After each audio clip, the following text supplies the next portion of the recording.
এই কোরআন শরীফে আল্লাহ 25 জন নবীর নাম নিয়েছেন, যারে খুশি তারে নাম ধরে ডেকেছেন। ইয়া আদম, ইয়া জাকারিয়া, ইয়া ইব্রাহিম, ইয়া মুসা, ইয়া ঈসা, ইয়া ইয়াহইয়া, নাম ধরে ধরে ডেকেছেন।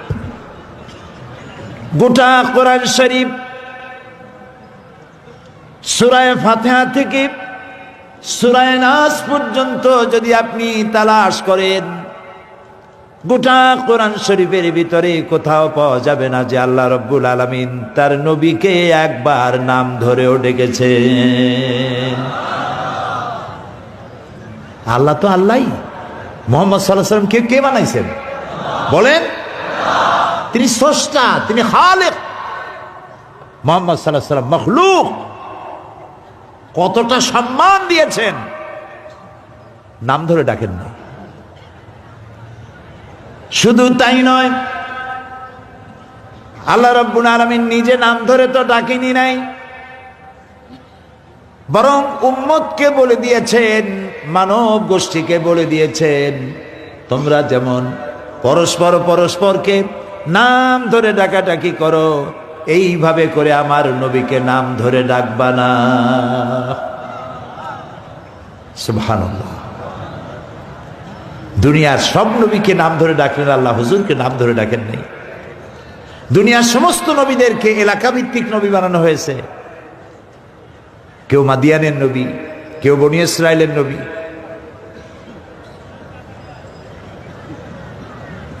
যিনি যেই এলাকায় আসছেন তিনি সেই এলাকার নবী। মুহাম্মদ সাল্লাল্লাহু আলাইহি সাল্লাম শুধু মক্কার নবী, মদিনার নবী ছিলেন না। তিনি কি নবী ছিলেন? আল্লাহ রাব্বুল আলামিন বলেন, নবী আপনার পরিচয়টি আপনি মানুষের সামনে ভাবে প্রকাশ করেন।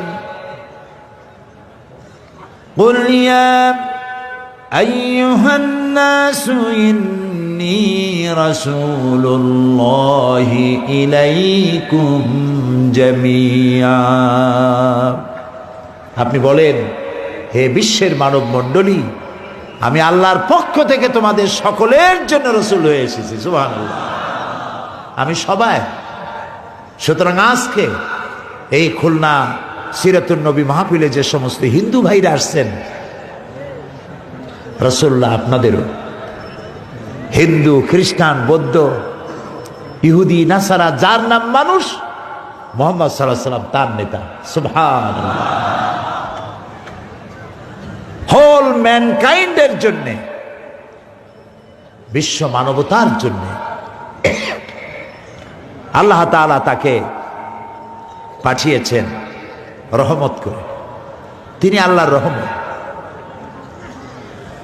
আল্লাহ রাব্বুল আলামিন তার নবীকে ডেকে বলেছেন, ওয়ামা আরসালনাকা ইল্লা রাহমাতাল লিল আলামিন। নবী হে, আপনি আমার সৃষ্টি জগতের জন্য, আমি যা বানাইছি, আগেই বলেন সুবহানাল্লাহ, আমি যা সৃষ্টি করেছি আমার সমস্ত সৃষ্টি জগতের জন্য আপনি আমার করুণা, আপনি আমার রহমত, আপনার রহমত করে পাঠাইছি। শুধু মানুষের জন্য না। রাসূলুল্লাহ হেঁটে যাচ্ছিলেন, দেখেন একটা উট রাসূলুল্লাহর দিকে তাকায় আছে, উটের চোখ দিয়ে পানি পড়তেছে। উটেও চিনতো আল্লাহ রাসূলকে। উটটি শুকনা, গায়ে তেমন গোশত নাই, উটের চোখ দিয়ে পানি পড়ছে। রাসূলুল্লাহ উটের চোখের ভাষা বুঝে ফেলেছে। উটের মালিককে ডাকলেন,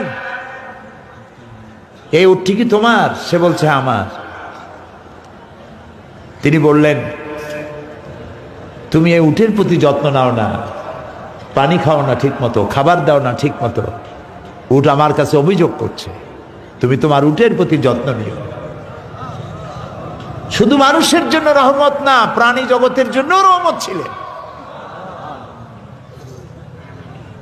আল্লাহ তাআলা তাকে পাঠাইছেন এই পৃথিবীতে মানুষের জন্য। আল্লাহ তাআলা বলছেন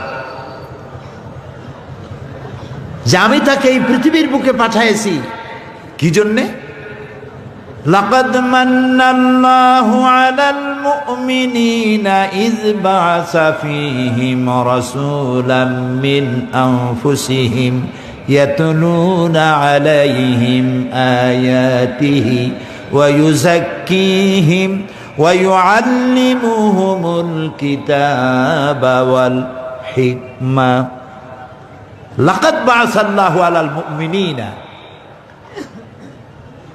মুমিনদের জন্য আল্লাহ তাআলার অনুকম্পা, মুমিনদের জন্য আল্লাহর রহমত করুণা, যে তাদের ভেতর থেকেই আল্লাহ তাআলা একজন রসূল প্রেরণ করেছেন। কি কাজের জন্য? তিনি তাদেরকে আয়াত তেলাওয়াত করে শোনাবেন এবং তাদেরকে পবিত্র করবেন, তাদেরকে কিতাব শিখাবেন এবং তাদেরকে বিজ্ঞান শিক্ষা দিবেন।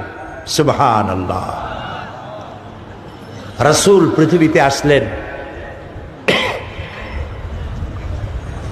এই পৃথিবীর মাঝে তিনি এসে যে অবস্থা দেখলেন, এই অবস্থার উন্নতি কিভাবে হবে, কল্যাণ কিভাবে হবে, সেজন্য তিনি চিন্তা করলেন, গবেষণা করলেন।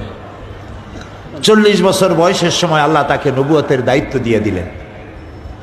কবি বলছেন, उतर कर गार हिरा से सूए कौम आया, उतर कर गार हिरा से सूए कौम आया और एक नुस्खे किमिया साथ लाया। হেরা পাহাড় থেকে রাসূলুল্লাহ নেমে এলেন, হাতে আনলেন পরশ পাথর। 40 বছর বয়সে কি আনলেন? পরশ পাথর।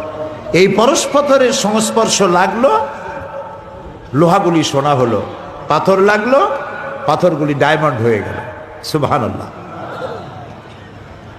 যে হযরতে ওমর রসূলকে হত্যা করতে আসলেন, চিন্তা করেন মানুষ কতটা জাহিল হলে, কতটা অজ্ঞ হলে আল্লাহ নবী হত্যা করতে আসেন। সেই হযরতে ওমর যখন হত্যা করতে এলেন আর কোরআনের সংস্পর্শে এলেন, তখন হযরত ওমর কোথা থেকে কোথায় চলে গেলেন। রাসূলুল্লাহ বলেছেন, লা নবিয়্যা বাদি ওয়ালা রাসূলা, আমার পরে নবীও হবে না, আমার পরে রসূলও হবে না, কিন্তু আমার পরে যদি কেউ নবুয়ত পেত, এটার যদি সম্ভাবনা থাকতো, ওমর অবশ্যই নবী হয়ে যেত।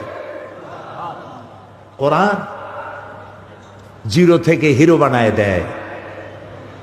এই কোরআন নিয়ে রাসূলুল্লাহ জনগণের সামনে এলেন, মানুষকে দাওয়াত দিলেন, কালেমার দাওয়াত।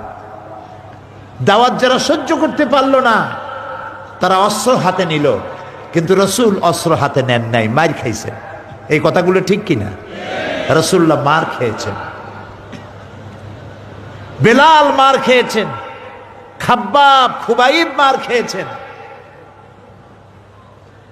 রাসূলুল্লাহ মার খাচ্ছেন আর মানুষের কাছে কাছে দুয়ারে দুয়ারে গিয়ে বুঝাচ্ছেন, দেখো এক আল্লাহ ছাড়া কোনো ইলাহ নাই, তাকে আল্লাহ বলে মেনে নাও, আর আমি আখিরি জামানার পয়গম্বর, আমাকে নবী হিসেবে মেনে নাও।